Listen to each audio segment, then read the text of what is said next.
This is Real Race Talk from Texas. It's the Revved Up Sports Show. Here's Bobby Chaffee and Rodney Rodriguez.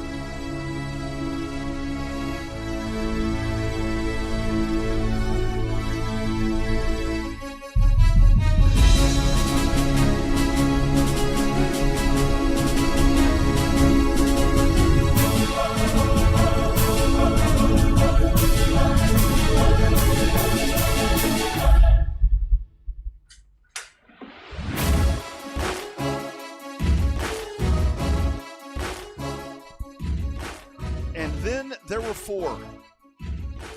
Friends, it's that time. The NASCAR playoffs. It's all about today. We'll talk about how we got here. Hadn't been easy. Talk about the round of 16, 12, 8, now 4. Special Revved Up Sports Show, Race Day edition. Showtime Bobby Chaffee down south, Rodney Rodriguez up north. And Bobby, you know, say what you want to say about NASCAR. Biggest racing series in North America, and today somebody becomes a champion. Absolutely. I mean, you can say what you want to. A lot of people dislike this championship format, but I don't know about you. The drama and the excitement for the last two races with the season finale for both the Gander and RV Outdoor Truck Series, and then when you also throw in the Xfinity Series race yesterday, they got everything that they were looking for in NASCAR, that is, with all the excitement of coming in. Now, whether or not the cautions were tied into it, I don't know. But sometimes just the way the race plays out the way that it does. And I've been fairly entertained for the last couple of races. This Cup race has got a long way to go to live up to the excitement and the entertainment of the last two races for the last couple of days. I think it's been extremely good, and I know a lot of folks don't like the concept, and we can talk about it. And it got even more interesting as you've got the guy that has dominated. And that's the thing about this, is so many people are saying, well, you know, Harvick dominated. Well, actually, he won a lot of races, but so did Denny Hamlin. And Denny Hamlin managed to get himself in, and it wasn't easy. We've watched Denny seems to have gone cold when it really counts, but he has all those points that he racked up, and Harvick just could not produce when it was time to produce. And, you know, we've watched New England Patriot teams that were undefeated, and they get beat by an upstart, you know, not upstart, but they get beat by a 9-7 New York Giants team in the Super Bowl. And all these crazy things happen. We've watched baseball teams that just roll through the regular season. They get to the playoffs, and they can't get to the World Series. An Oakland A's or somebody sneaks up and beat them. We've watched basketball teams that this has happened. I like this a lot better than a guy being 300 points ahead with 3 races left to go, and we're just racing for shits and grins. Well, I think you said it best when Harvick won, 9 races so far this season, but Harvick didn't win the right race.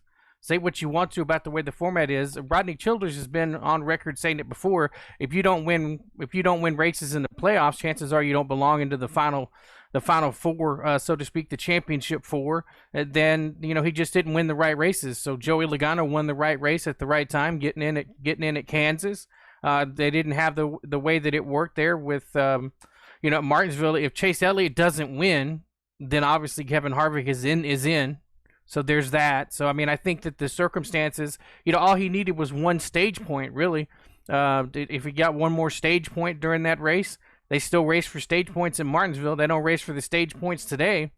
But I think all in all, I think that Kevin Harvick has had a successful season by any stretch of the imagination, but there's still a lot of people that are pissed off and upset at the way that this championship is decided. And I think it's the Jimmy Johnson rule. Nobody wants to see 5 straight, so it's going to take a while to get somebody back to get more than one. Absolutely, and the guy that won last year, I mean, Kyle Busch will not be a champ again, and you can look at even that scenario last year. Kyle Busch won that race, but I mean, he by all means wasn't lights out getting into the championship and winning that second championship for himself, and it's a great system. I mean, it really is a great system. It adds a lot of pizzazz to what at times is a very boring product. I mean, because you do watch, and we talk about the races that drag on and so forth, and now you have the stages and so forth, and that's another complaint, that folks just do not like it. Bobby, you say it best when you say that it's a couple of cautions and we know when they're coming. And oh, by the way, these guys happen to get points based on where they're running, and those points can carry out with them. And that's really something that we need. I'd like to see something like that on short track level, to be honest with you. I'd love to see where you get down and you take that. But today's not about short track. We talk about that tomorrow. But this is a system that has generated interest into this. I guarantee you, I don't think that we would see the mainstream attention that NASCAR is seeing if we were still on that old system where it's just 36 races and somebody's going to win. I think this has rejuvenated interest and brought in interest from outside places. Well, I think that the system always has. When they use the word playoff instead of chase, I think it changed the mindset of how it's perceived by the mainstream media. You still hear guys, even we talk about it all the time, the guys for the chase, and you got to come down to it. I mean, we'll sit there and call it the Final Four all day. The racers do it too. Technically, you can't call it the Final Four due to copyright reasons with the NCAA, but that's what the feel is. I mean, it comes down to 4 racers for one. And you just still don't have to win the race. Let's explain that to the people that don't know. They don't have to actually win the race, although more than likely the championship, it's the way that it's been the whole time, is that the winner of the race ends up winning the championship. This could be the first year that's not, depending on how well Kevin Harvick does.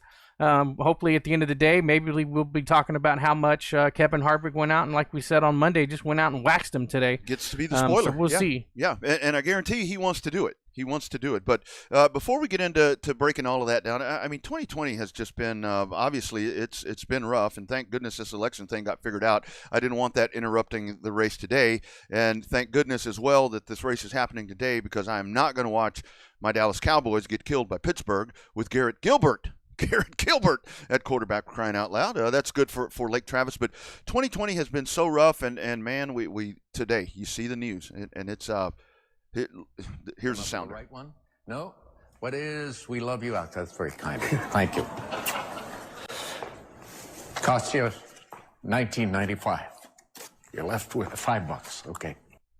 Alex Trebek, rest in peace. That I'm not a big Jeopardy guy because I'm way too stupid to know any of those answers. But that guy went down valiantly, man. That's a tough one, man. That's a tough one. Yeah, that was a tough loss. Actually, breaking news before we went on the air, not too terribly long before we went on the air. So another one of the great television icons, if you will, Sean Connery a couple of weeks ago, and now Alex Trebek. So you can say that another one of the icons has actually gone to the better place, gone to the higher ground. So we'll see how that. Hopefully, I think it'd be cool if Jeopardy continues. Although it won't be the same without Alex Trebek, but I think that the way this stuff moves today is everything continues to move on. We never thought we'd see The Price is Right continue without Bob Barker.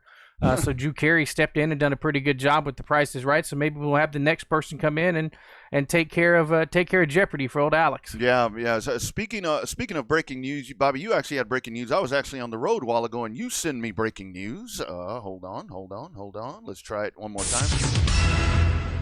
Already with this Cup deal.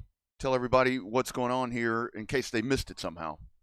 Yeah, in case you missed it somehow, we posted it up on the Facebook page there probably not quite an hour or so ago. The pole sitter, Chase Elliott, who's one of the Championship 4 contenders, failed post or pre-race inspection twice, so he's going to go to the rear. He's going to go from starting from the pole to the rear of the field. So that's major implications there to the championship battle. Although, we saw what he was able to do at Martinsville, so we'll see if he's able to come through and get a championship bid. It's going to be an uphill battle, but it's going to make it even more special if he finds a way to win the race today and wins the championship. Yeah, it's definitely a long race. That is the beauty of this, is these are endurance races at times, and we say endurance in the fact that they're going, however many laps. What is this, 312? Is this 312? 500 miles, whatever this winds up being. But kilometers, I think. Kilometers, that's right. They do kilometers there. But if what we've watched the last 2 days is any indication, the Cup Series has a lot to live up to. And you got to give an attaboy to Sheldon Creed, because what he did, what he was able to pull off on Friday night, and that's where we see that's where you see tenacity. That's where you see, I think, his experience in those trucks, in dirt and off-road and all of that. He just he knew what he had to do, and he's going to do whatever he has to do to make it happen, and he wins the championship. Just a phenomenal run right there on the caution flag, and that's what this produces. That is what this produces, and that's why this is such a great system. I think it's a great system, but he definitely set the tone for the weekend.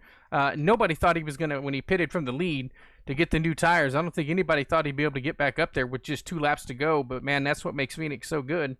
The way that it's able to come through and produce that 6-wide racing on a restart. Mm-hmm. We would love to have your picks. If you have a race pick or something that you're looking at today, share this if you happen to have it. This is a last-minute thing we were trying to figure out. We were trying to maybe take this on the road. We were trying to maybe have this on the radio, and we couldn't get everything put together just at the right time. So Bobby and I were texting last night, and we're like, well, let's just go to the old fallback. Facebook has worked extremely well for a long time, so let's just do that. I mean, it works great. So let's hop on here and get ready to break this race down and kind of go back and get everything sorted out, and we can maybe talk about 2021 at some point about what's to come. But so you're 16. I mean, you set your 16 there, and Matt DiBenedetto, I think, was really the feel-good story. Bobby, I think you and I both felt that way, that for him to be able to get in and to have that opportunity to race for a championship. And the best thing about it was, I think that helped propel him into the 21 car, at least for one more season, to where he can find another opportunity there. But it starts out, and then you got Austin Dillon, and that round of 16 was pretty damn good. Rounds of 16, a lot of times you're like, okay, so-and-so and so-and-so will not advance. But this round of 16 was a little more unpredictable. I think it was this time. You had a lot of different players than you had before. Obviously, the 2 shockers of the season was probably Austin Dillon winning at Texas with the 1-2 sweep there for RCR, and so he was able to propel some of that good luck all the way into Darlington. You definitely had a second-place run to Kevin Harvick there in the Southern 500, so that was able to make him, look like Superman there for a little bit to be able to advance to the round of 12. Yeah, and you had Cole Custer that was in that round of 16. He had the big win, just a tremendous win for him as well, and that's where we're starting to see all of these young drivers that are really making an impact, and there are definitely more to come, but we're watching that progression of so many of these guys, the maturization of so many of these guys that make them really, really good race car drivers. And yeah, it goes without saying, there's a lot of folks that the money aspect helps get them into the Premier Series and so forth. But there are other, like Cole Custer. I mean, obviously there's connections there that help, but the dude's a really good race car driver. He wins that race. He was good all year, and even the 8 car, the 8 car was good all year. And we watched a rookie class that was pretty damn impressive. It's probably by far the best rookie class we've had in years in the Cup Series. It kind of reminds me of back in the day when you had that one Rookie of the Year class with Jeff Gordon, Bobby Labonte, and a couple of others that all produced, future NASCAR champions. But there was a lot of really good stories with the rookies. Obviously, when you had the big 3 of the Cup Series move up, I think that people were expecting a little bit more out of Christopher Bell. But with that Levine family racing, whose last race ends today for a Texas team, I think that you'll see the potential of Christopher Bell starting next season when he's in the real deal Joe Gibbs Racing number 20. And the 20 car, the 20 car has been a tough fit. Obviously, you had all the success there with Tony Stewart, and I do go back to, and obviously Eric Jones will not be in the 20; he'll go to the 43, but. Eric Jones is a really good race car driver, and the success that he enjoyed, it just never happened in the 20 car. But we saw that before. We saw that with Joey Logano. If folks remember, and maybe folks weren't fans back at the time, but Joey Logano actually spent some time in that 20 car, and I think he won a rained out race, or a rain shortened race. So he was able to get that big win, and he lost that ride. And you watch Logano now, so we're going to be watching Eric Jones as he misses the playoffs here in 2020, but he'll have other opportunities, and I'm glad you touched on that, Bobby, because I think now we get to see the 20 car had some success with Matt Kenseth, but it was never really, not even close to what we saw with Tony Stewart. But the 20 car needs to be back into prominence once again, and it's going to be on the shoulders of young Bell here to see if he's the one that can bring that car back. Well, I think it goes back to the adage. We talked about the old days of Hendrick Motorsports, and when I say old days, even as close as a couple of years ago, they ended up having 4-car teams, and there was always that one outlier of all the 4-car teams that ran like shit, that just ran really bad, and that's just the way that it was. A lot of times it was the 25 car that just ran horribly. Then when Junior came in, it started out with a bang, by winning a couple of races at Daytona, but then that car just ran like garbage for 4 or 5 seasons until they got the crew chief right with Dell Jr. So I've seen the same thing with Joe Gibbs a lot. When it started, it was the 19 car. Once Carl Edwards left, then that car just started to be, not performing. Nothing against Daniel Suarez, the way that car was running. But now you've got the good, solid run. Although don't think they got the number of victories they wanted with James Small and Martin Truex Jr. with just the one this season. But that 19 car has proven when they came straight out of Denver and took 3/4 of that crew that they had in Denver and put them over there with that 19 team, that was definitely one of the better ways for that team to perform. And, who knows? Next year it could be the 11.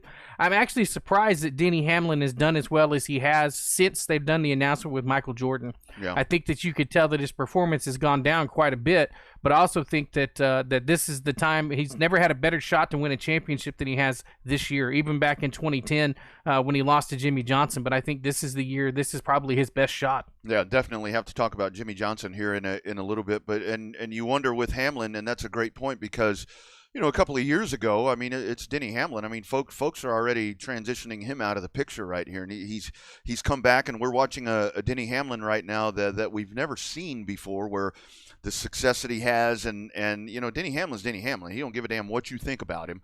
He's just going to get out there and race, and he's winning Daytona 500s, and he has himself in that position once again to race for a championship. And if you're a Denny Hamlin, I mean, the guy's going to be a Hall of Famer. I mean, there's no doubt about it. But we've got this cluster of drivers that are sitting. Kyle Busch is able to break through last year and win that second championship, but you have so many guys that have won championship. Denny Hamlin, you look at the resume of everything that this guy has done, just tremendously successful in the Cup Series, but that is the one piece of the puzzle that is missing. And you wonder, as you look here with this Final Four, with Logano, Keselowski, and Elliott, it's a mix there. You've got Elliott, the youngster, Keselowski, Logano, and Hamlin. I mean, Logano's a youngster when it comes to age, but those guys have titles. And I think for Denny Hamlin, there's a huge void right there. And what we've watched Denny do in the past, you mentioned the year with Jimmy, he's raced himself out of championships. That's going to be something to watch today, to see the psyche of Denny Hamlin, to see how he adjusts to this pressure. Well, I think he's got a lot of experience with the championship. That last year's championship with the 3 Joe Gibbs cars ended up being, something that was not as good as they wanted. I think they also forget that Keselowski was in it last year for a chance to be the champion and just didn't run what he needed to do. So this year, I think Keselowski's got a little different shot. But in terms of the 11 car, I think Denny Hamlin's probably this generation. When I say generation, what do you think? About 10 or 12 years, every group of drivers kind of changes and moves forward roughly, yep. Right? So I think that Denny Hamlin is this generation's Mark Martin. Mm-hmm. Obviously has super duper good stats and all of that, but he just was never able to break through and win that championship. So I think that is, you could put Denny Hamlin in that same league as Mark Martin as one of the better drivers in the history of the Cup Series to not win a Cup Series championship. Nothing against Mark Martin. He is a Hall of Famer now. And done a lot of good stuff. Got second most wins in the Xfinity Series, and the Busch Series. So I think that's this is the chance for Denny Hamlin to cement his legacy of his own. He's a polarizing figure, not as polarizing as Kyle Busch, but there's no really in-between ground anymore. You either love him or you hate him. Kind of like everything else in life, there's no middle ground. You either love the guy or you hate the guy, no matter which racer it is. Yeah.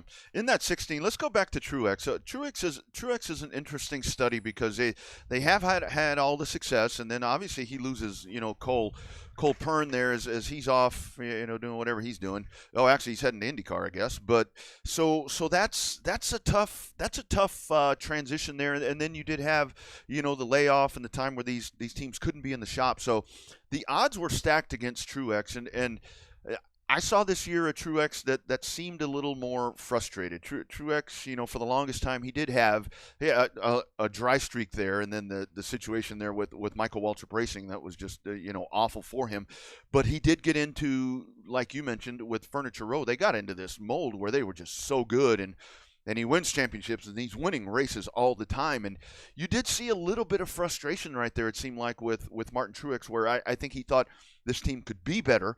There were a lot of pieces in place. I mean, our man Blake Harris, well entrenched with that team, but that team just seemed to be missing something this year. It's like something that I couldn't quite put my finger on. I mean, there was a new crew chief there with James Small, but there was just something there that this team could not get it right. I think that the magic was missing, and there's no, put your own definition of magic, whether that be the fact that there was no practice to try to get the crew chiefs and stuff together with the drivers. We saw that with a lot of the crew chief. Matt Kenseth is one of those where they switched the crew chief with Chad Johnson, brought in somebody else. But I think a lot of that has to do with the no practice and no qualifying, no extra time on the track. You can only gain so much by simulation. Simulation can only do as much as it can. You still have to have the human brain, the human element behind it. But I also think that it's one of those to where that's the magic that was not there with Cole Pearn. You've seen great crew chief combinations with a lot of drivers. Obviously, Jeff Gordon, Ray Evernham are the first ones that come to it. Jimmy Johnson, Chad Knaus, and then you had Cole Pearn and Martin Truex Jr. There was a thing called magic that they just had. You couldn't put your finger on it, whether it was the luck of the draw and they had really good luck with winning a bunch of races, or it was just one of those things. It was just a magical pairing between the two. And I think that's the same way that you could that's the same way that you could see some of the different stuff was happening to some of the crew chiefs now. It really is. I mean, you have to have.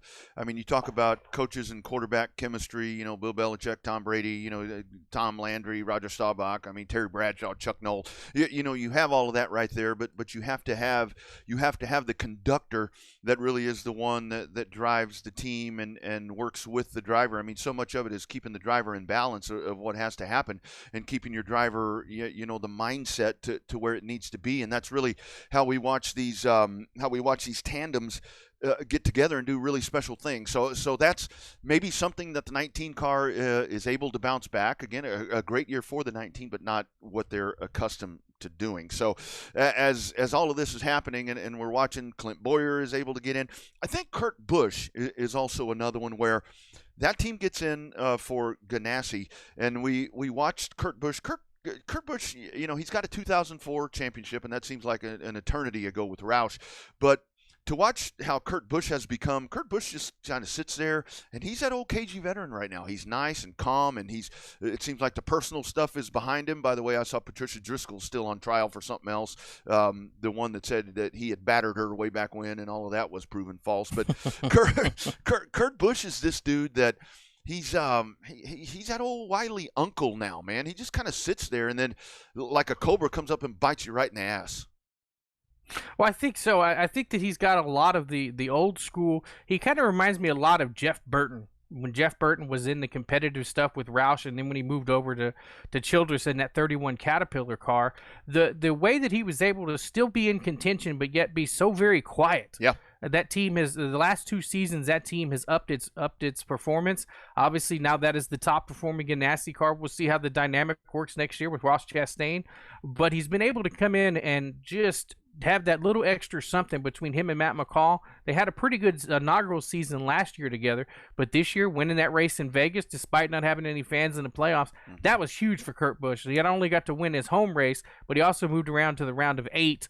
Of course, then he had a motor issue for the first time in forever. But I think that Kurt Busch, I wouldn't call him a dark horse in this by no means by making the playoffs, but I think the win at Vegas was a little bit of a shocker to some people, as well as that team ran that whole race. Yeah, and round 1, as we wrap up the round of 16, you bounce Blaney out of there, and I think Ryan Blaney, that was really one of the ones where when you looked at this playoff format, you think, just looking at it, just going back and seeing those 16 drivers, you have to think, okay, Ryan Blaney, I think that's a guy that, I had him in the 8, when we first looked at how all of this was happening, but Ryan Blaney, talking with same lines of Kevin Harvick as we talked about last week, Ryan Blaney went freezing cold when it really counted. You kind of saw this about to happen with Ryan Blaney because he struggled. He struggled and he limps his way into the playoffs there, and man, he's gone in round 1. That had to be a big surprise.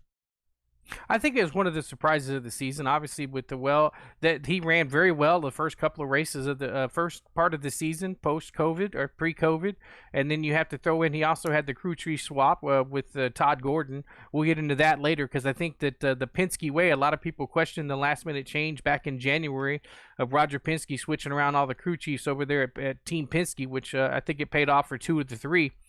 But in terms of that happening for Ryan Blaney, I think that he showed speed. Obviously finished second at Martinsville. Had some good runs going there at Bristol. One of these days, Ryan Blaney will win that race at Bristol as good as he runs there. And so we'll see. Maybe not next year with one of the races being on dirt. which still blows my mind why they're going to put dirt in the Cup Series. But anyway, that's a whole nother topic for a whole nother day. But I think Blaney is going to be one of those guys. He's going to consistently get 1 to 2, maybe three races in. So we'll see how that works. Junior told Marcus Smith, as soon as you get that dirt off there, you need to get the asphalt back on that track. So repave it. He's talking about repave it, start over, change the banking up. Let's make it back to what it was. So Dale Jr.'s got a lot of power. So let's see what happens there with Bristol. So you go to round 12 to round 2, the round of 12. You got all the major players in there. Then you eliminate Dillon, Almirola, Boyer, and Kyle Busch. And Kyle Busch is one. He knew he was going to get eliminated, but Kyle Busch, man, that was so weird to see Kyle Busch struggle as bad as they did. And he said something you alluded to earlier, Bobby, the no practice and no qualifying, all of that. They didn't have time to get that 18 car the way they wanted it, and he did. I mean, there were races where he was just not even in the picture, and that is certainly something that we did not see coming in 2020. I don't think that we saw it as bad as it was. Obviously, he had that summer stretch when he won the championship. He went a long race. He went 10 or 12 races without winning a race at the back half of the 2019 season. The only race he was able to win was obviously the most important one, right, where you win the race and win the championship. But he struggled immensely, and I think the same thing can be said with Eric Almirola. That was a surprise to me in terms of how many top fives that he had. They just could never get over that hump. Him and his new crew chief, Mike Bugaravich, they just couldn't get over that hump. They just couldn't find a way to just get past that point. And a lot of the ways it was Kyle Busch was the same way. They got close, but then the momentum or lack of momentum, I think, kept building on both the team, the crew chief, the driver, everybody over there. The weight of the world of being a defending Cup Series champion and not winning and not being competitive, I think, hindered that team more than a lot of teams that we've seen in the past with coming in with the defending Cup Series championship. And it does seem like with Almirola, I'm glad you bring him up, but it seems like that team. It really seems like that team has just, I mean, it hits its ceiling every year. I mean, it gets to that same point, and by all means, that team, folks that want Almirola out of the 10, the 10 is plenty competitive. You remember the years there with Danica that was in that car, and it was just, a field filler for the most part, unless you got to the road courses at times. But Eric Almirola is he's a great talent. I mean, the guy can drive. You remember him in the Gibbs cars back in the Xfinity series, and he was really good there, and that propels him up. And he had the years there at RPM, but the guy has great backing. The guy's really good with his sponsors. I mean, he has all the pieces in place. But I hesitate to think that I think the clock is running out on Eric Almirola. He'll be back, but it's kind of that Clint Boyer situation where it's I think even if he produces, it's going to be too little too late. I mean, because there are so many young hot shoes. Speaking of hot shoes, catch that Gary Ballou interview at Rev'dUpSportsShow.com. There are so many young guys that Stewart Haas have waiting in the fold right there. And I just think Eric Almirola is going to be the odd man out here at some point. I think the ceiling gets reached where they're able to come through and contend for race wins. Just because the team makes the playoff doesn't mean that it's a championship caliber team. Right. Obviously, Harvick sets the standard over there in terms of being the elite team. But I think that as far as Almirola goes, I think he's got 1 or 2 more good years. As long as he's got that Smithfield sponsorship and is able to perform like he has the last couple of years, I think he'll be safe in that 10 car. But a lot of it's just going to depend on who can come over there for sponsorship and stuff like that. Because despite the fact that they've got 4 full-time teams, they don't have 4 full-time sponsors over there with Stewart Haas Racing, because that 41 car a lot of times has Gene Haas name on the side of it. Yeah, you see that Haas automation on that car quite often. So that'll be something to watch. Don't discount Almirola. He's a good dude. I mean, he's a good family guy, and that's what you want. I mean, and these NASCAR drivers are good role models. I mean, they're not getting in trouble and doing all this stuff. And I mean, Almirola's a good dude. So you go to the round of 8, and Kyle Busch finally does win that race at Texas, ironically. And Bobby, you and I were talking. I think even our wives mentioned to us both where you see a Kyle Busch that you're not accustomed to seeing. For one thing, he gets out of the car and he's like bald. I'm like, man, when did that happen? But You see a Kyle Busch that I think embraces the fact that he gets to continue that winning streak, but not that he's not grateful for all the success that he's had.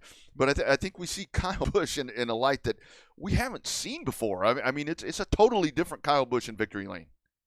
Absolutely. It was a very humbled Kyle Busch in victory lane there at Texas. That was within minutes of that happening. You and I both were texting each other about the same time that our wives and us all had the same conversation about him being very humble. I mean, it's been so long since he won. Hell, he forgot to do the bow. Right. Parker Klingerman's the one that had to come up and remind him to do the bow, the winning bow in front of the fans. So definitely a different Kyle Busch. I think we've seen since that win, that team has been considerably more competitive. Obviously, the weight of the world still got lifted off their shoulders. They had nothing left to lose because they weren't contending for a championship, and then they finally got that win for Kyle, where he was able to win for the 16th consecutive season. Mm-hmm. And you watch round two. It's Kurt Busch at Vegas. It's Denny at Talladega, and Chase Elliott, punches his way in with that win, as he did at Martinsville last week. But Alex Bowman is kind of the torchbearer there. It seemed like. Obviously, all the attention goes to Chase Elliott. Chase Elliott, most popular driver, son of Bill Elliott. I mean, everybody knows that story. He wins, they sound the horn. But Alex Bowman is a dude where he jumps in that 88. And talk about the pressure that he has to go into the 88 car and replace Dale Earnhardt Jr. And which Jr. had a lot to do with him being in that car. But, I mean, you can honestly say here, with Alex Bowman, what we've seen from him here in a couple of years, he's outperformed his predecessor.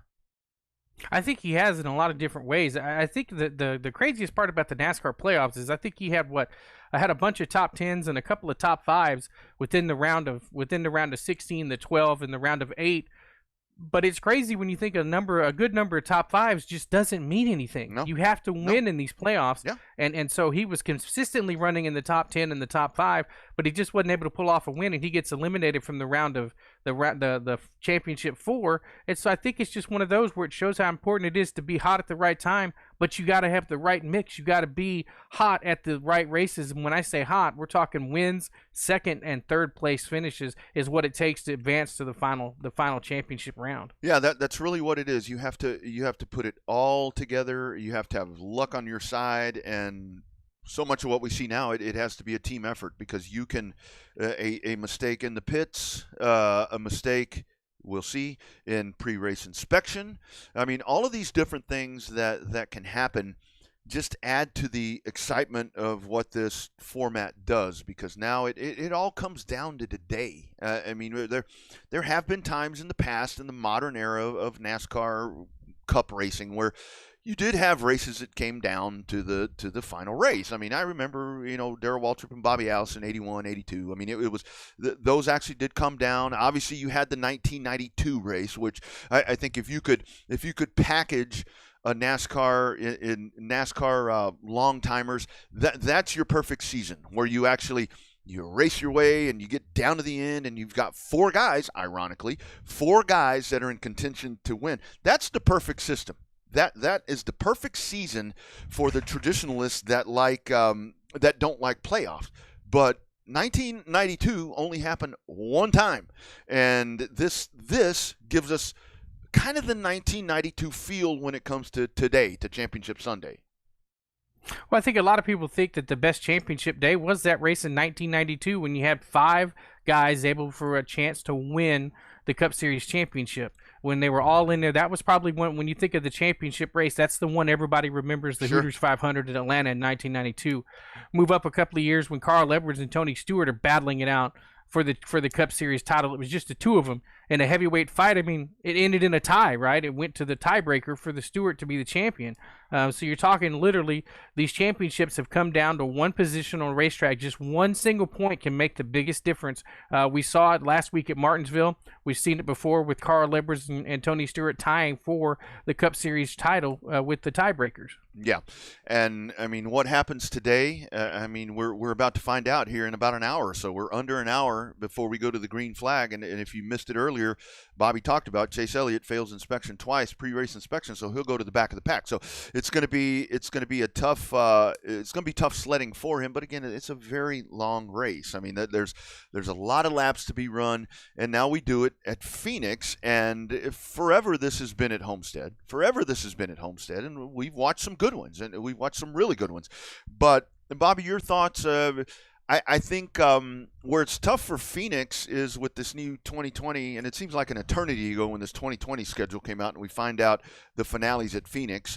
But I think the reconfiguration of Phoenix Raceway, it didn't coincide well with all of this, because I think with the old Phoenix, we'd give the race to Harvick, and man, I think there would be a little more anticipation, if that's the right word, for what we're about to see here in less than an hour.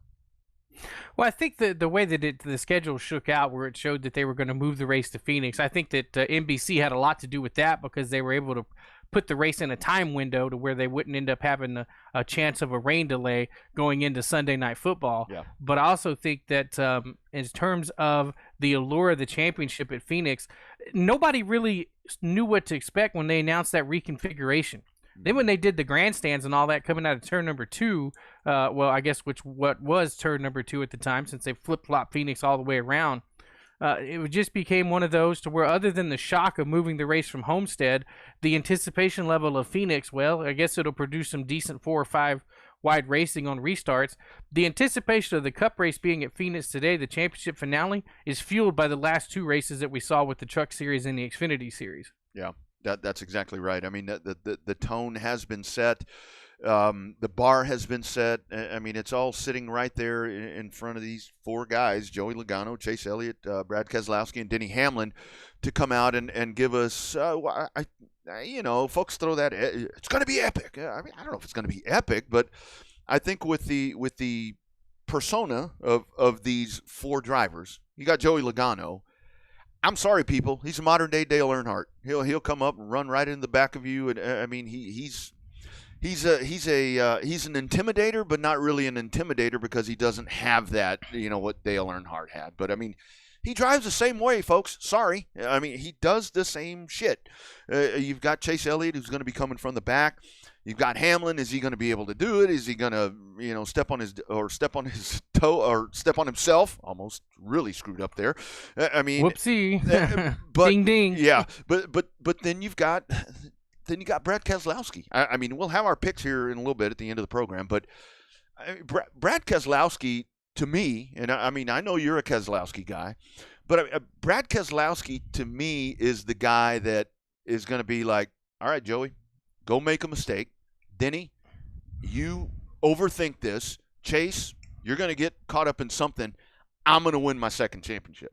Brad Keselowski is just so good in moments like this.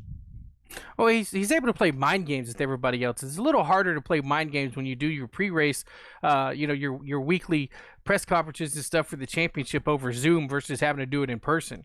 But I really think that I want to say that Keselowski is the dark horse in this, because everybody sees you got the momentum from Chase Elliott winning, although now he's got to start in the back. Denny Hamlin with Harvick on has the most wins and has been the most dominant in a couple of races. Everybody knows Joey Logano is going to be aggressive. We saw it with him and Carl Edwards on a restart, 4 or 5 years ago, where Carl Edwards, to say what you will, a lot of people, that's when Joey Logano became the really bad guy. But Carl Edwards kept coming and coming. I can't blame Joey for not lifting either with a few laps to go. Sure. That's a different race on a different day. But in terms of Keselowski just sitting there, I think he is. I think he's just sitting there. He's got experience running a couple of times in the championship 4. He's got the experience of what it's like to win the title, and he's also packed a special gift with him that everybody remembers from 2012. Can't wait for that one. That's hell. I want him to win just for that. Bobby, we got to talk about an interesting tweet just came across the thing here as we're watching social media just to see if anything else. You've got the coverage on NBC. But so a tweet from Mike Joy at Mike Joy 500. Of course, Mike Joy, from Fox Sports, one of the best ever to throw one of these headsets on and call races. And just he's, started out as a PA guy, Bobby, like we and I did. So I guess there's hope there. So check this out. So next NASCAR season won't be the same without, and here's your list. Jimmy Johnson, Matt Kenseth, Clint Boyer, Chad Knaus, Levine Family Racing, Germain Racing, Winston Kelly, Ricky Craven, and Chris Devoda. I'm not sure about Chris Devoda being gone. That just happened today. But, man, here's that shift. Here's that seismic shift we talked about into 2021. The schedule went rebellious, and now we lose all of these figures today. Well, I think that obviously the drivers being gone make an effect of stuff on the track, but I also think that, Winston Kelly has been a voice in the pits for MRN for years. I mean, go back and listen to some of the retro races that they call them now from the early 2000s. Yep. Winston Kelly is in the pits reporting on that. A lot of people don't realize Winston Kelly is also the executive director of the NASCAR Hall of Fame. So I think he's had a lot on his plate for a long time. Ricky Craven, really good driver, ended up winning some races, had to step out of the seat due to some concussion type issues. He announced earlier this year that, when Fox quit doing the coverage, that he was going to be out. And I think that he's got one of those, just the insight. You've always known, and we've talked about it before, race car drivers are the ones that make the best analysis because they've been there. They've done that. They know what they're looking for, and they look at it and they can see it on the racetrack. So the way that Ricky Craven was able to do that, who knows? Maybe we'll be able to try to get him in for an interview at some point someday. But I think that when these guys step away, they step away all the way, and they don't even try to come through and actually try to do it anymore. The Chris Devoda thing I thought was a shock yesterday. You and I text back and forth that we, she finally announces it this weekend. So I think that it'll be interesting to see how she signs off on the post-race coverage today. Yeah, true pro right there. And she was doing it. I mean, her and Jamie Little. I mean, there's great, Shannon Spake and our friend Caitlin Vincey. I mean, so many that do it extremely well now. But, back, a while back, it was Chris Devoda, Jamie Little, and they were the ones. And it was they were trendsetters where they've done this, and they've done it extremely well. And they're respected by their peers, and they do other stuff as well. I mean, it's not just NASCAR. They other sports. I mean, other forms of motor racing. So that I think Krista will be back sooner than later as NBC decides to go without studio hosts and all of that. And that's just a change in media. But got to talk about Jimmy Johnson. This is a day that I will tell you. This is a day that makes me sad. We're not losing Jimmy. I'm a Johnson fan. I mean, everybody knows that. I'll root Jimmy on next year in the 48 and the NTT IndyCar Series. But for Jimmy Johnson to step away, you talked about the 92 race. That was the last race for Petty, and Gordon comes in, and the storylines were all there. But for Jimmy Johnson today, the final run after 19 years and 7 championships and doing things that we hadn't seen before. We've seen 7 championships before, but we never saw them the way he did it. Jimmy Johnson and Chad Knaus, they did things that NASCAR had to change procedures and rules because of what those guys did. And Bobby, I think here, as time has gone on, I think you didn't like Jimmy because he won a lot, and that's really usually why people dislike guys like that. But when you look at your footprint, your legacy of Jimmy Johnson, what will you think of when you think of his years in the Cup Series?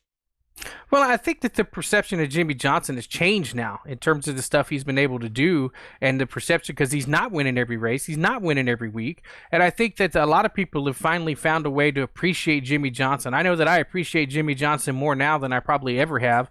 When you go back and look at just how much he meant to the sport, some people say that it was a detrimental spot to the detrimental spot to the sport because he kept winning and kept winning the championships and kept making it basically boring. I think that's why Jimmy Johnson got the reputation of just being a boring dude, because he made winning these championships look so easy, and it made the championship chase boring. But I also think it's kind of the same thing. Like, we were at Texas when Jeff Gordon came back and won that race, and the crowd went absolutely bananas. You had people in Earnhardt jackets that were going nuts for Jeff Gordon. And I think you're going to see the same thing for Jimmy Johnson. But I also think that 2020, despite the pandemic, you were able to see a new side of Jimmy Johnson, because especially at Darlington with the throwback, you got the hat from Richard Petty, you got the actual glasses from the Intimidator. He had that really cool throwback. So I think it's one of those to where it made people appreciate Jimmy Johnson and his attitude on the racetrack and off the racetrack. And I think the best part of this is I saw a tweet from Jimmy Johnson. I think I actually posted on my Facebook page, or it was a Facebook post, where he said he's sitting there and he says, I'm going out on my own terms. And Jimmy has, I know Jimmy's talked about, he wasn't the biggest fan of this aero package, these cars. I mean, he's had to relearn how to do things, and not the biggest fan of it. I mean, and the proof is in the pudding. I mean, he has struggled, and we saw at times this year where it looked like maybe he was going to be able to break through and just couldn't do it. He just couldn't do it. I mean, the optimal situation would be today that he wins this race and these 4 guys behind him, are fighting it out for the championship. I don't know if that's going to happen. Probably not. But it is a sad day. It is a sad day, like him or not, for Jimmy to step away. What he's brought to the sport. I mean, what he's done. He's a pioneer. I mean, he's just so well versed. So he speaks well. Loves his family. Loves his kids. I mean, he does really, really good things. He will be missed. And the NTT IndyCar Series is gaining a true icon, I think. And how about that? I mean, would you like to have Scott Dixon and Jimmy Johnson on your race team?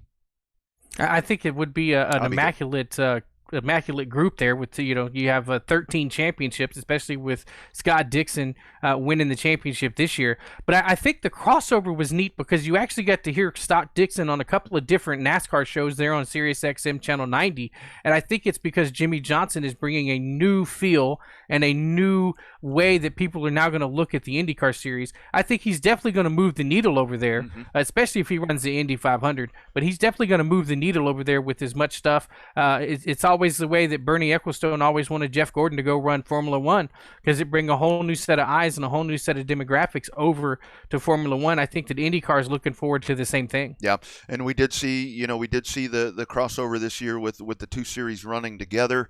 They'll do it again next year, being NASCAR and IndyCar, and I think it's only fitting that the power of Jimmy Johnson could be the one that really ties these 2 series in together. And I mean, at this point, I mean, we saw everything that happened with NHRA, where Coca-Cola steps away and they're kind of left holding the bag there, and thank goodness that Marcus comes in there with Gander and is helping IndyCar there. But I think that both series need right now to try to pull that crossover and try to get these audiences. I remember, back in the 70s and early 80s, you did have a really good the contingent of fans that liked NASCAR Cup racing and liked kart at the time, where you did have a lot more ovals back in the day there for IndyCar. But I think that Jimmy could be the conduit, I think is really the best word that I can use, to really tie all of this together and make North American United States motorsports kind of work, not hand in hand, but kind of, on the same path to being better together. Well, I think that there's going to be a way for the series to work together. Roger Penske's definitely with now being the owner, will definitely have a stake in that. I think he's one of the biggest reasons why they actually are going to the road course at Indy instead of the oval, which I'm still not wild about for 2021. That's something totally different. But in terms of what Jimmy Johnson is able to bring, I think that he's able to bring a completely different set of eyes to the IndyCar series. And with all if anybody's used to the open access that the drivers get in a different series, it's Jimmy Johnson. I mean, you actually got to walk up to him and take a selfie with him when they were doing some testing in Austin. Now, whether or not that continues when he's actually a driver in the series, that to me is one of those that's going to be, it just shows the versatility of him.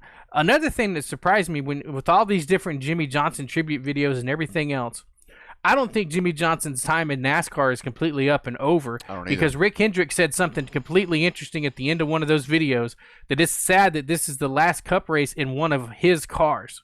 Yeah. And so you got to realize the only thing that would make it better is if that Ganassi was able to run Jimmy Johnson in a number 48 car. Versus them having the Alex Bowman run the 48 to keep the brand recognition with Ally and their teams over there. But I don't think Jimmy Johnson's done racing in NASCAR. I think that he's going to have the part-time schedule with IndyCar. He's even talking about running some off-road stuff. But I think you'll see Jimmy Johnson run a couple of one-off races here and there throughout the, maybe not in 2021, but I definitely see him running an Indy 500 or Daytona 500 kind of deal. Yeah, and he has said that he wants to stay off of the high-speed ovals there at in the NTT IndyCar series. But I mean, the Indianapolis 500. Come on, we talked on one of the shows a few months back where you lose, Fernando Alonso. He's got his full-time gig once again in Formula One, so you lose Alonso there at Indianapolis.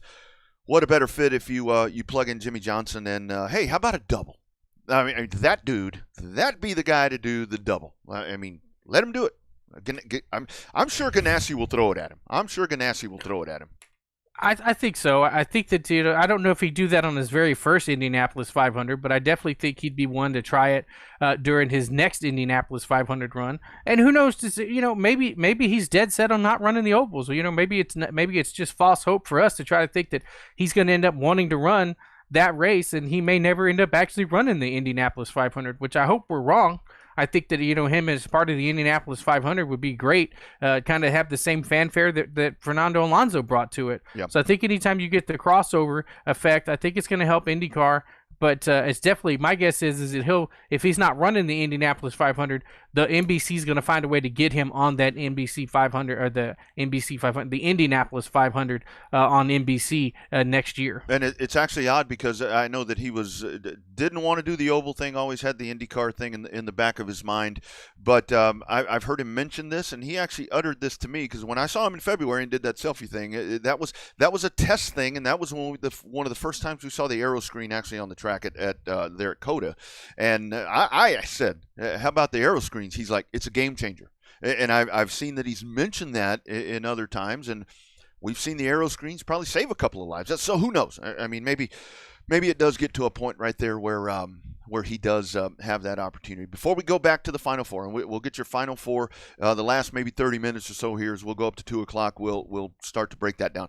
Let's talk about Larson right quick. So Larson gets the opportunity. Larson is back in. He'll drive the 5. I like that. I like that a lot. So your thoughts of Larson? Larson has had one hell of a year in a lot of ways. Trust me, Kyle Larson will never forget 2020. But I like that. Him coming back, and maybe he's the one that brings Hendrick back to prominence the way we're used to seeing him.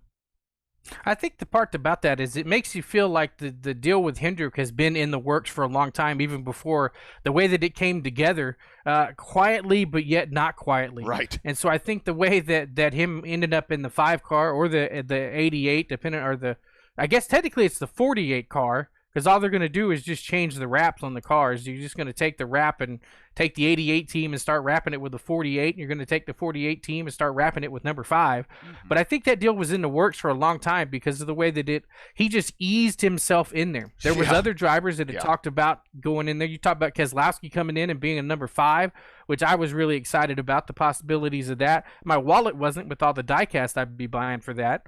But in terms of him easing himself in there, that was one of those moves that it just seemed too simple for him to end up over there when you haven't really seen him on the NASCAR circuit because everybody was kind of keeping him, he was the 500-pound gorilla in the corner of the room that everybody knows he's talented, but who was going to be the first one to step up sponsorship-wise and both with a race team-wise to give him another shot at the Cup Series.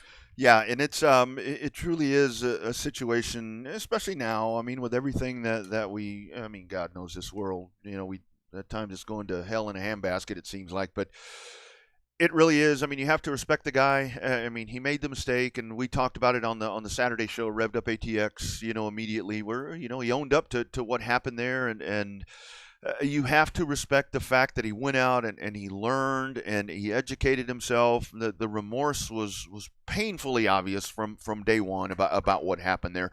But he seems to have gone out. He's working to make himself a better person. And it's a second chance society right now, even third chance societies at times. But he's gone out and you have to be excited for the kid because we've watched him just control the dirt, the world of outlaws, and jumping in dirt late models and all of this. To have that talent back in the Cup Series, he'll come back in with Hendrick, highest profile teams, one of. He'll come back in, and then maybe that's a good little shot in the arm that NASCAR's going to need. Maybe to bring some fans back. I think it'll get a chance to bring in some dirt fans. Obviously, Kyle Larson has a direct connection with some of the dirt fans that don't normally watch NASCAR.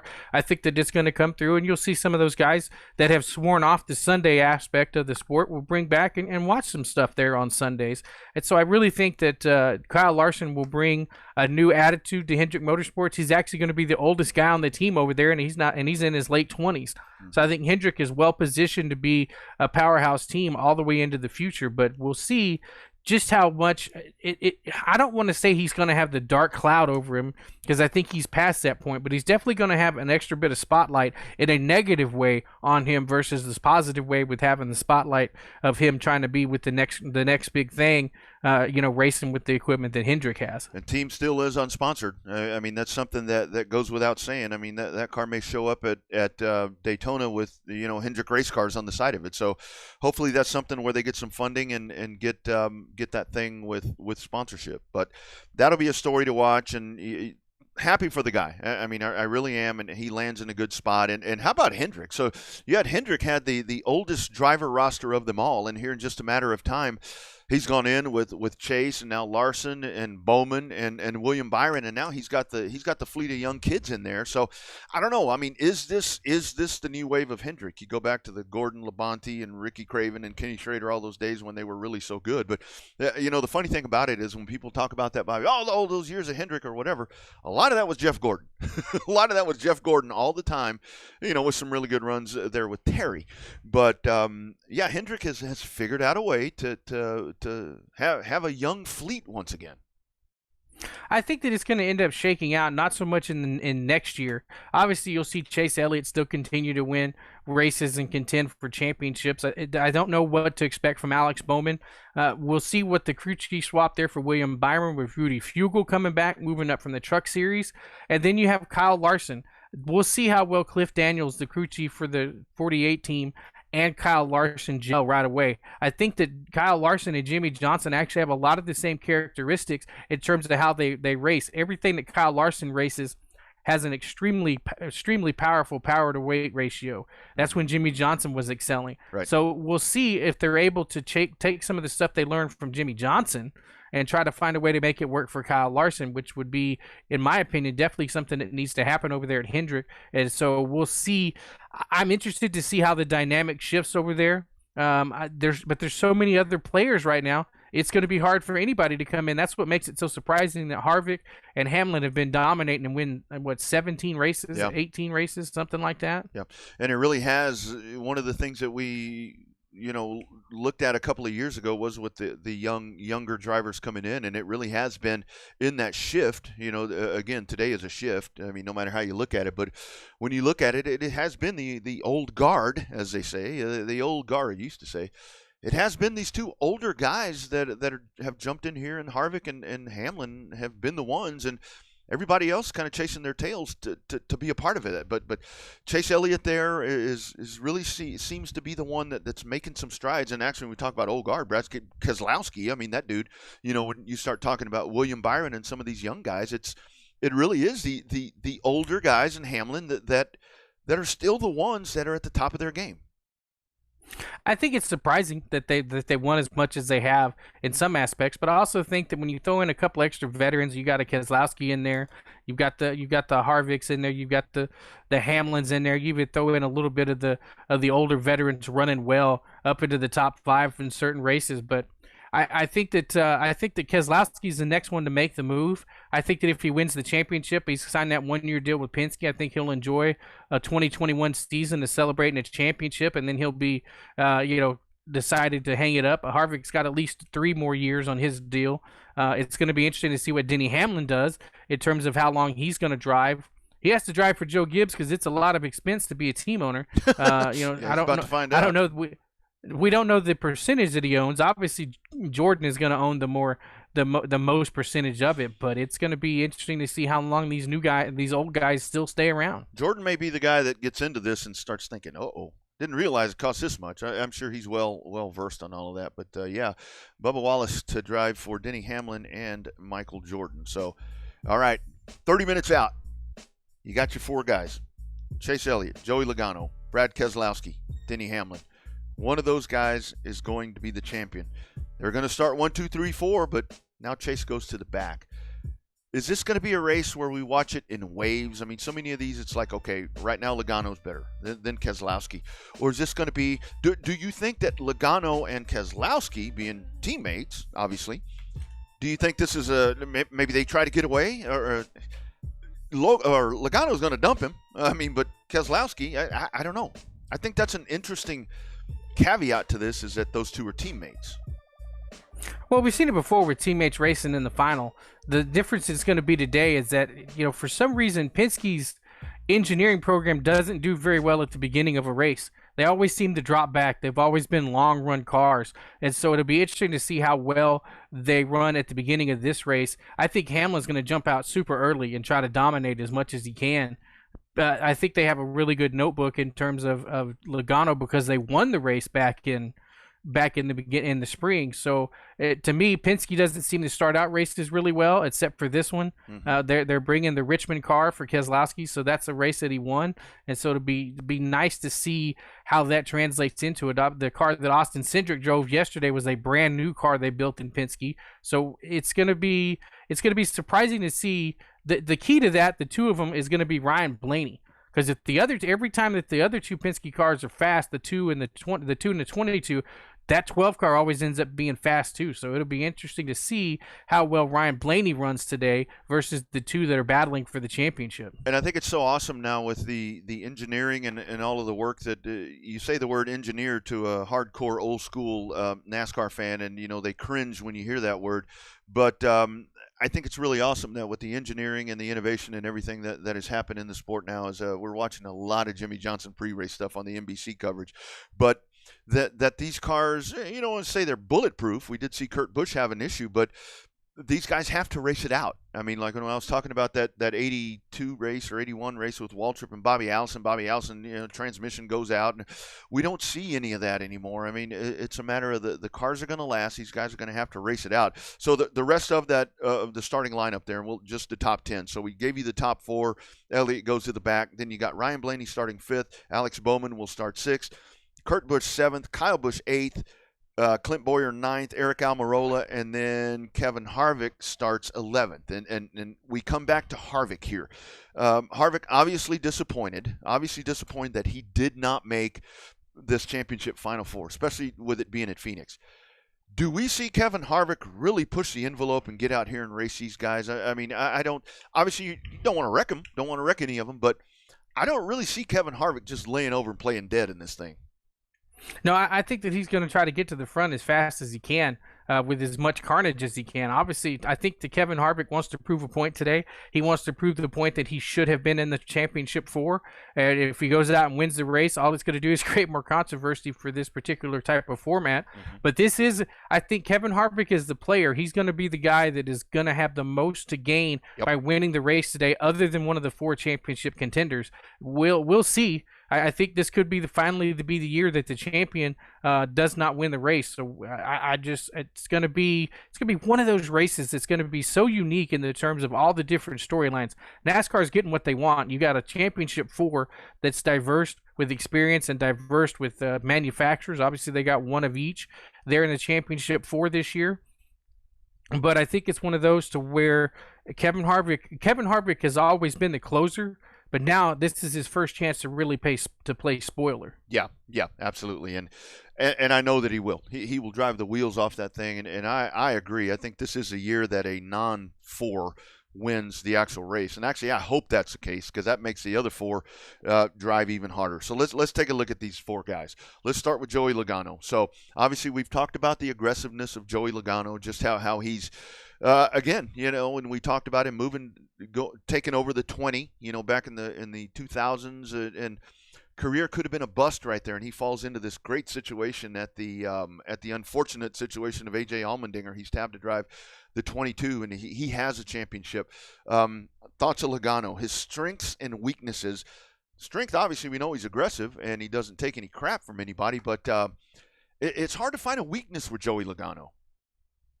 I think that the weakness lies in his ability to not have any friends on the racetrack. Great point. I think that's going to become the biggest challenge for him this week or this weekend for this race, is because nobody seems to really like him, both from the fan side and from the competitor side. So I'll be interesting to see exactly how well not having any friends on the racetrack, because right now he doesn't have a teammate in the 2. I don't think Keselowski's going to cut him any slack today since they're racing for a championship. Only teammate that's going to cut either one of them guys any slack is going to end up being Ryan Blaney. But I also think that the crew chief, you've got a guy in Paul Wolf that's a two-time champion, once in the Xfinity Series and once in the Cup Series. And you didn't see the chemistry that you saw with Brad Keselowski that you've seen all those years before. So Paul Wolf, I think, is going to be the changing point in Joey Logano. Because if Joey Logano gets frustrated because he's not running well, it's going to be up to the crew chief there with Paul Wolf and the spotter TJ Majors. They're going to play an important role today that they haven't played in a long time. All the spotters and crew chiefs. So it's going to be one of those, if this championship 4, they got to find a way to calm them down and keep them up. We saw it in the trucks. We saw it in the Xfinity Series. We're definitely going to see it today. Yeah, great moment right now on NBC. You've got Junior interviewing Jimmy Johnson, so we'll have to go back and check that out. So, yeah, we'll watch Logano. So then you go to Chase Elliott, and obviously Chase Elliott's like he rides waves, and he comes into this. I mean, he has advanced himself. He has punched his ticket out of the last 2 rounds of the playoffs by winning these races. For him to win the championship, he needs to be better than all of these other 3 guys. So you would think with Chase Elliott, if we're watching, past history, he needs to win today. I mean, it seems like that's going to be the case. But now all of that changes as he goes to the back. So Chase Elliott's going to have a lot of patience. The crew chief spotter thing really comes into play there for him. But it's I don't know. I wonder about Chase. He doesn't seem to beat himself up quite the way he used to do. But you have to wonder if having to go to the back and failing inspection twice, if that's going to be something that's going to be just a double negative jab at him because he's uphill sledding, at least the first stage of the race. I think it's going to be interesting to watch him progress through the race. Does your perception of Chase Elliott change because of the way he was able to step up and win that race in Martinsville last week? Does the fact that he started in the back after dominating Martinsville when he needed to win to get in, does that change your feeling about Chase Elliott's ability to run in the top 5 today? I mean, I think it really does. I mean, because he's proven that he can overcome those odds and so much of it. I mean, seriously, we keep going back to it. So obviously you've got to have the best. You got to have the best parts and pieces and everything else. But so much of racing, anybody that's ever jumped in one of these cars, that so much of it is in your head. I mean, you can lose yourself spots and make mental mistakes, and if your mentality slips for just a minute, you're in the fence or down in the infield or whatever. But I really do think that we've watched Chase come into a different Chase Elliott now, where he is more like Bill Elliott. That was just the tenacity and the intensity is right there. He'll have to have it today, I'm here to tell you, because we haven't seen him have to do this with this pressure. Obviously, today's got the pressure that he's never felt before. He's got championship experience. Everybody kind of forgets that he won the championship there in the Xfinity Series a couple of years ago when they announced that he was going to run with Napa. But the ability for him to overcome this today will determine whether or not if he goes from good to great. Right? He's a pretty good race car driver. I wouldn't put him as a great race car driver. I'm going to get a lot of flack for that because he's so popular. But you go from okay to good to great to elite. That's the way that these drivers have to be. Right now, we got a lot of great drivers running there today. The day will end up determining which drivers go from great to elite, and I think that goes for all 4 of the championship contenders. And I'll tell you, because the other 3 are. The other 3 are. I mean, Joey and Brad and Denny. I mean, those are guys that are they've been in this spot for one thing and have been in this spot many times. And other than Denny, they have a championship. So this is going to be where Chase is really going to have to get out there. He's going to have to wheel this thing. He's going to have to – there's so many variables that are now factored in because he has to go to the back. I mean, before he was in the catbird seat. I mean, you just take off and go if you've got the thing working the way you want it to work. And that's the other thing. Bobby, the hell ain't been on the track, and I think that's even more into play now. I mean, I think it's a great thing that they haven't practiced. You want to talk about a crazy scenario? Yeah, they got notes and everything, but these guys haven't been on the track this weekend. I think this is the most pressure that these guys have felt since they went down into turn number 1 at the road course at Daytona. other than maybe the first race back when they went to Darlington with no practice and no qualifying to run off into turn number 1 as fast as they did. But I also think that Chase Elliott does still have the one advantage that everybody's still forgetting with him starting in the back. He still has the number 1 pit stall. Mm-hmm. That will end up making him more spots on pit road than anybody else. It also ends up adding in a little bit of a damage for it. He's got to watch out for damage control, so that the spotter and the crew chief need to really be looking out for him. But now's the chance for Chase Elliott to become the driver that a lot of people think that he already is. And I'm not trying to downplay Chase Elliott's ability to race these cars. Obviously, he's been born into it and he's raced them forever. But right now, he's got to step it up a level for him to be at the level that his fans think that he is. So that's the theory that I have behind Chase Elliott today. Today goes a long way. Even if he goes from the back and finishes second, that changes the perception of Chase Elliott for a lot of people that aren't the diehard Chase Elliott fans right now. Yeah, this is the day that he becomes a champion. And this is where he stamps his name. And for him to do it with the extra odds now that he faces, and I think if he's able to do it, having punched his ticket by winning those final races in the other 2 series, I think it comes full circle. So we keep moving forward. We go to Brad. And Keselowski is a guy where you want to talk about tenacity and everything we talk about Joey Logano right there. You see it with Keselowski. He just hasn't had to, or he hasn't done it lately as much as Joey has. He hasn't had to do it. But what we've watched with Brad Keselowski is that he's kind of fallen into that role where same thing, just lurking all of the time. And he's sitting there. You said earlier that he's a little bit of an underdog here, maybe an afterthought. He's not that he snuck his way into this, but he did it quietly. He did it really quietly, and he's just been so consistent all year. This could be the day. I mean, when we talk about trying to, you worry about Logano with no friends, and you worry about Chase making the mentality part, that psyche. When it comes to Keselowski, he's not going to make mistakes. He may get caught up in shit. He's not going to outthink himself out of winning this championship. I think Brad is really the guy that is just going to float under the radar. We're going to watch him. Maybe he's third at one point in the standings, and then boom, here he comes. I think that he's been able to stay under the radar, and he's been having a lot of consistency within the top 5. But the problem is today, top 5s aren't going to win it. Nope. You either need to be run first, second, or third to have a shot at this championship. And I think it's going to be that way all day. We've seen, for some reason, and it's because of the way that this playoff format works, ever since we've seen this in 2014 when it first started, despite the fact that guys all starting 1, 2, 3, 4 today, or 1, 2, 3 with Chase in the back, the cream rises to the top. These guys bring an extra level of just ass kicking when they come to the final race, because those guys, we saw it in the trucks, we saw it in the Xfinity race. The top 4 generally run in the top 4 almost the entire race. So we'll see how that's where Brad's been running. To me, he's got to pump it up just a little bit. I like the pairing between him and Jeremy Bullins. They work well together, more so than I thought they were going to. And so it'll be surprising. The disadvantage that Brad has is that Paul Wolfe knows everything that Brad Keselowski is going to do, right, because they were crew chief and driver combinations the whole time. So if it comes down to a move between Joey Logano and Brad Keselowski and who's going to do what and what are they going to do, if you have to do the opposite, who's going to pit, who's not going to pit, that's where Paul Wolfe has got the advantage, I think, over Keselowski in terms of, well, I know Brad's going to want to do this, and right, Brad's going to want to do this, so let's do the opposite. Yeah, absolutely. Then you go to Denny. As we said, Denny's come in. Denny's cooled off. I mean, he hasn't backpedaled his way into this whatsoever. Denny did well when he had to do well, and he kind of cruised into this, and he gets himself in. But we've seen Denny fail in these situations before. We've like we talk about outthinking things. I think he and Chase are in that same spot there where if I had to pinpoint where one of these guys is going to make a mental mistake, I immediately go to Chase and I go to Denny.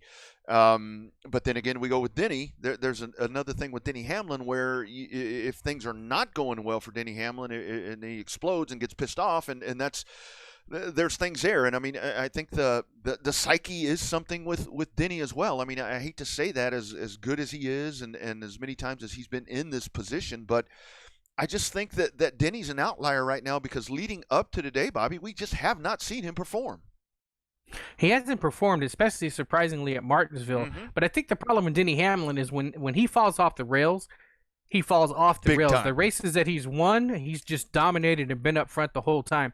We've seen so far in the playoffs when he gets behind the 8 ball, he just can't seem to catch back up. That's going to be his Achilles heel today in terms of if he's able to win that championship. If it kind of falls off the rails early, I don't know if he's got the mental toughness to come back and get everything back on track to win the race. We saw it at Martinsville. We've seen it at a couple of other races.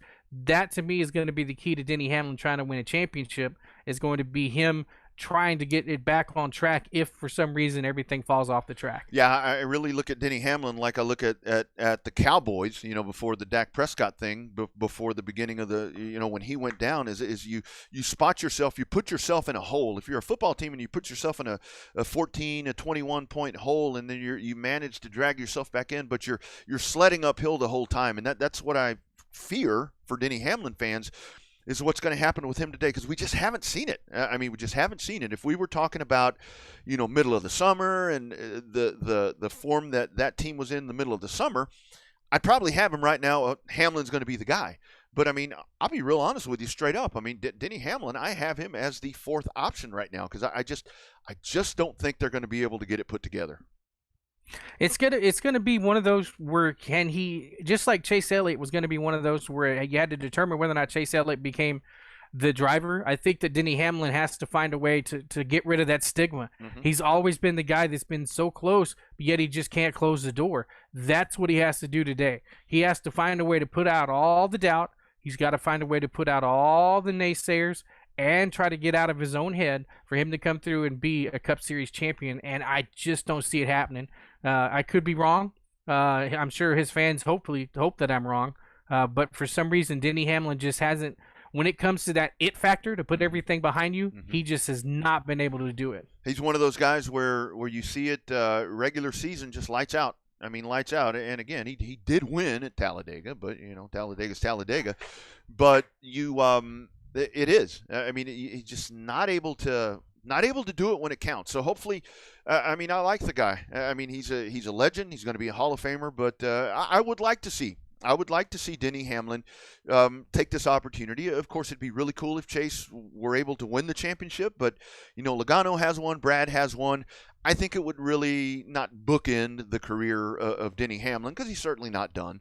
But I think it would be a notch, in his belt there that would really cement just what Denny Hamlin has done, because I think he's overlooked by a lot of people for some of the negative stuff that he's done. And, we had the drug incident that he talked about, drug testing and all of that stuff. But Denny's just one of those guys where he kind of had that Kyle Busch feel for a while. But I think if he's able to make it happen, that he does. He cements his legacy as well.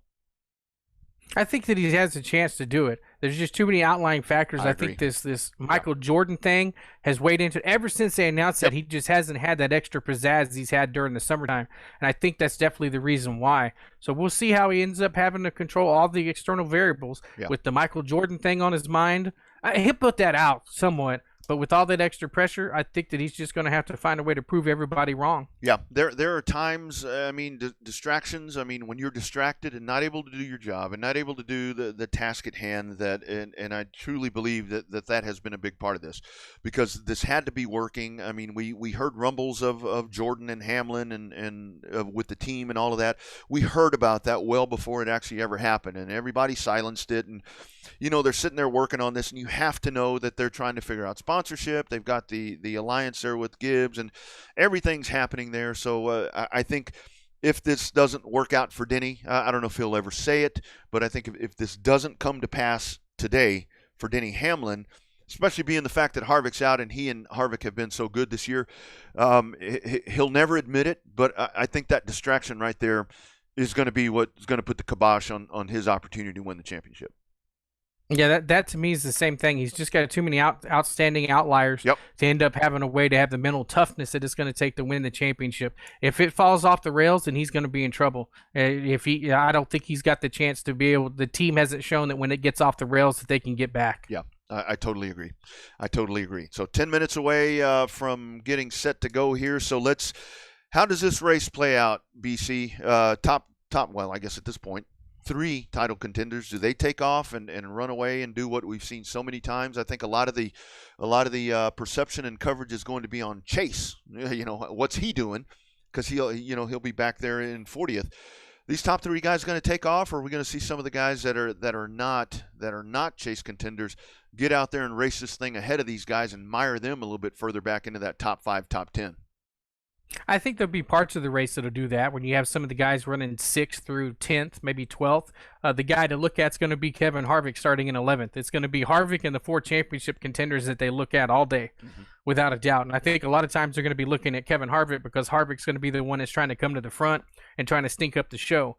He is driven more than he has been, but it's also the joy of the playoffs here with the NASCAR stuff in the Final Four. There's now going to be 36 other cars, or 36 other teams that are going to try to spoil it. Everybody thinks that when they get to the championship 4, and it really is the truth, that you're just a sideshow with the championship playoffs. And I don't think there's a couple of teams out there that I think have the ability to come up and win.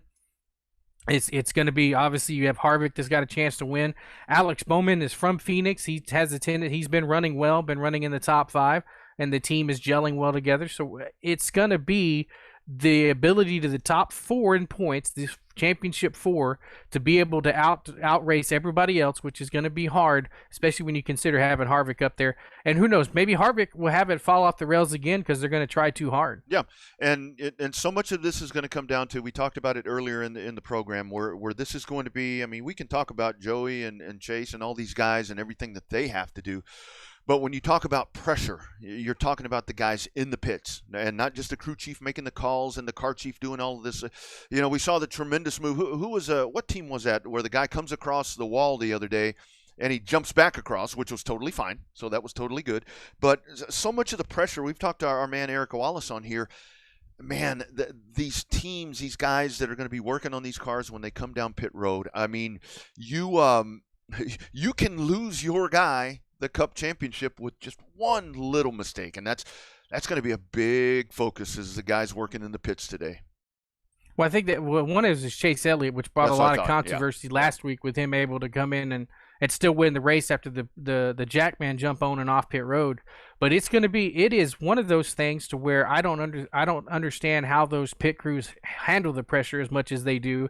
In fact, it's probably weighing more so on them than the driver because, like you said, it's one little thing. Something as simple as a 25-cent lug nut can cost somebody the championship if for some reason that lug nut didn't tie it all the way. Yeah. And that's really going to be something for folks to watch. I mean, if you're coming into this race and you're going to be a new fan and you're going to check this out, I mean, watch that. When these guys get ready to hit pit road, that's where it gets interesting. The other thing I think that we're going to have to watch today, we've seen some incidents, and again, I'm sure that they've talked in drivers' meetings and so forth about let these guys race it out, and we talked about Harvick and some of the other guys. But when they start getting into the lappers and they start having to get through traffic, and you're going to have bunches of cars running together, I mean, you'll have guys running for position. When these guys run up on those folks, we've seen some guys this year, some of the lappers that have made moves that make you think, what in the hell was that? That's another place where we could watch one of the top 4 just get eliminated in the blink of an eye.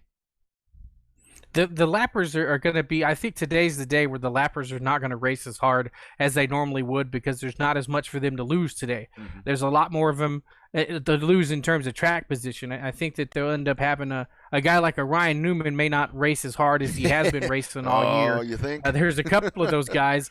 He's got a chance to he's got that stigma about him that he's really, really hard to pass. I think if he comes up and the top 3 are battling together, I think he ends up moving over and not racing near as hard as he has been. We saw it in the Truck Series. We saw it there towards the end of the Xfinity race before the caution came out. And so that's the other thing. If a last-minute caution comes out, who's going to pit, who's not going to pit? It's going to be the question of the day, the question of the year. Obviously, I think if it comes time to pitting, I'm pitting with however many laps to go because we've seen that the tires, brand new tires, have made the biggest difference here, and it's helped win 2 championships in both the Truck Series and the Xfinity Series. And something to think about. We talked about Harvick. Harvick's going to be coming through, but I think you get a competitive Kyle Busch and you get a competitive Martin Truex Jr. today when it comes, for race win. When you get those guys running as they have run in the past. Let's say you get those 3. Let's say you get Kyle and you get Martin and you get Harvick. Those 3 are running competitively and running for wins, and that's a game changer for the Final 4 there because that obviously the task at hand is to win the championship. But I mean, you got to know at some point that Hell, these guys want to go win the race. I mean, to win the race and win the championship. That's what a better way to do it. And I agree with you, Bobby. That ain't happening today. I don't think it does. Yeah, there's too many other competitors that I think have a chance to be good. Kyle Busch is racing very well. Mm-hmm. You've got Truex, who always tends to run well at Phoenix. Yep. Obviously, he's got the road course experience. For some reason, the guys with the road course experience run well at Phoenix. You got Harvick back there. You've got an Alex Bowman. You've even got a Ryan Blaney, who can pull it off of his two teammates. So I think this is going to be the year that the winner of the race is not the winner, and not going to be the champion. And you mentioned Newman a while ago. How great is it after February and everything that happened is that Ryan Newman is in this race? I'll tell you, man, that was one of the scariest days that I remember as an avid race car watcher. Okay, we're getting down to it. About 5 minutes away before they get ready to fire this thing off, Bobby. Who wins this and why and how? Well, I don't think it's anybody's surprise who my championship pick's going to be. Obviously, my championship pick is Brad Keselowski. I'm a Keselowski guy, but I think I've got reasons to back it up. He's got a lot of consistency rolling into this race. With the fact that this could be the first race that somebody can win the race without winning the championship, having the consistency of running in the top 5, we found that he was able to right the ship after last weekend at Martinsville when he had the speeding penalty. That's what it's going to take to win the championship, is if it starts falling off the rails, the ability for a driver and a team to come back from that. Keselowski's shown he can come back from that. We've talked about how much that's going to affect Denny Hamlin. We've talked about how hard Joey Logano's going to try. So Joey Logano's probably going to try too hard. And I think having to come from the back with all the extra pressure of Chase Elliott trying to be the next big thing, to be the man, to be the elite driver that everybody wants him to be, I think that's too much pressure. So right now, the dark horse is Brad Keselowski, but I think he's going to end up going for 2, and he's going to end up drinking out of that big Miller Lite glass that he did back in 2012 there on ESPN. I think we'll see that again today. It's a great pick, and I, in a lot of ways, agree with you that I do think that this is prime time BK right now. This is Kez. It's written all over everything. The writing is on the wall there for him because people want Chase to win. I mean, there's no doubt about it. But I really think that I think Chase makes a mistake. I think that Denny Hamlin makes a few mistakes. I don't think he's able to put it together. I don't think that we see the Hamlin that we've seen. We see the Hamlin that we've seen in the last month. But, man, I really think Joey Logano is going to win this. I think that it's going to come down to the end of the race. I don't think that, maybe the race starts out, and I think we see a methodical Joey Logano today. I think we see him sitting and waiting. I think we see that with both of he and Keselowski. I think that's the way that they run this. But I think when it's all said and done, and it's not going to be Logano running over anybody or doing anything, doing anything to win the race. But I think that at the very end, it's going to be Logano, maybe even on some pit strategy that puts himself in position at the end of the race and manages to hold on. So that we agree it's going to be a Penske car. It's going to be one of them, and there's going to be a 2 in it. Well, at least we got that going for us. So with all of that said, and how we're figuring Chase out of the equation, Chase will win this in a landslide. Maybe he's going to have if he can come from the back, he's going to have the momentum to be a contender. But I just think it's going to be too much for him to handle right now, and he'll have a chance to win another championship on another day. And of course, one of the other guys that we'll be saying goodbye to today as a driver is the great Clint Boyer. Going on 3.5 hours of sitting in my office on a Zoom meeting. Zoom meetings suck. If there's anything that I hate of the pandemic, it's Zoom meetings and backdrops and Zoom meetings. I think everybody ought to have a free pass at Zoom when we're all done with this crap. It's all I can do to remember my password to turn on the damn computer, and you've got me clicking Zooms and unmuting and muting and videos, and oh my God. It's going to be great in the booth, isn't he? I can't wait. I can't wait. Him and Jeff Gordon got just that. They've got over that one incident in Phoenix, yep, ironically, but I don't think they're completely over it. So it's going to be, you talk about contrasting personalities between Jeff Gordon and Clint Boyer. It's going to be an excitement in that booth that we've been waiting for Fox for a little bit of time. Absolutely. And the old anchor, Mike Joy, will guide the ship. Bobby says Brad, I say Joey. What say you? We'll stay on Facebook. Let's all converse as this thing goes on. Logano, Elliott, Keselowski, Hamlin. Somebody's going to be a champion. It'll be a different champion from last year. It ain't going to be Kyle Busch. we do agree somebody else is going to win the race, not these guys. So it's going to be fun. Bobby, look forward to it, man. Let's cap off 2020. Yeah, it's finally here, so it's a good thing. Hopefully 2020 is getting better. The election is somewhat over, depending on your view on which side of the aisle you're on that. But the election's over. The racing is about to be done. It's time to get into football. Here's the 2021. Absolutely. Enjoy the race, friends. We're back tomorrow. It's the Revved Up Sports Show from Texas.